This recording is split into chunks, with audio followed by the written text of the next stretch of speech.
Well, if you're with a customer and the phone rings, the first option is not to have the phone ringing. If it's a cell phone, you could have put it on silent. If it's a landline, you could lift the receiver up and put it next to the phone. If you have a secretary or a PA, you could divert the call through to her. So the first option is not to have phones ringing when customers are with you. If you are in the unfortunate situation where the customer sits there and the phone rings, well, if it's a cell phone, what I do is I just put it on silent, and then immediately after that I make the necessary arrangements by switching the phone off. If it's a landline, you could lift and put down the receiver. In other words, you could kill the call. If there's somebody else in the vicinity, you could ask them to answer the call. And this is the second option, is not to answer the call.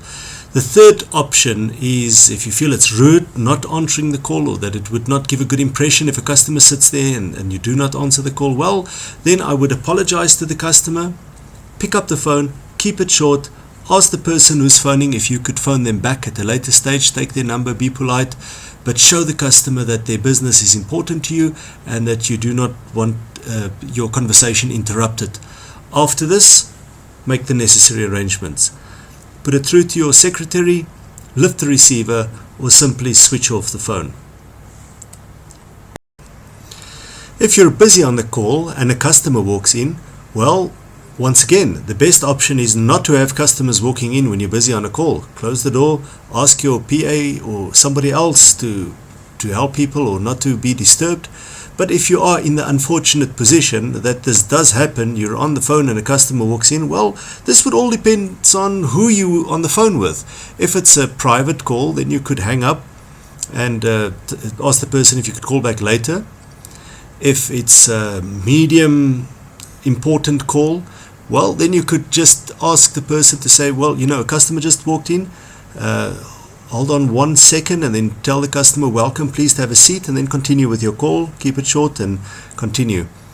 If it's an important call that you're busy with, well, then I would just show a gesture to the customer to sit down, and I would continue my call and finish it. The reality is that the call came in first. And if a call comes in first and it's a customer on the line, well, then it's important to finish this call and do it properly. I'm sure that somebody who walks in while you're busy with the phone would understand that they came second. You must try and be polite on both sides. Well, if a customer walks in and the phone rings at the same time, well, now you've got two things that happened at the same time here, and you've got to prioritize. My suggestion is smile friendly at the customer who walks in, ask him or her to take a seat, take the call, keep it short, tell the person on the other end of the line that a customer just walked in, if you could phone them back. Take their number, politely say goodbye, take the phone off the hook if it's a cell phone, switch it off, finish with your customer walked in. Once that's done, make the call and get back to the other person who called you. I think that would be the best option in this situation. But always remember, it's customers come first. They're the lifeblood of your organization. So if there's a manager on the line or it's a private call, well, then it's best to get back to them. You could always get back to the manager. You could always get back to your spouse. Managers could come and go into the business and the business will continue. But without customers, you die.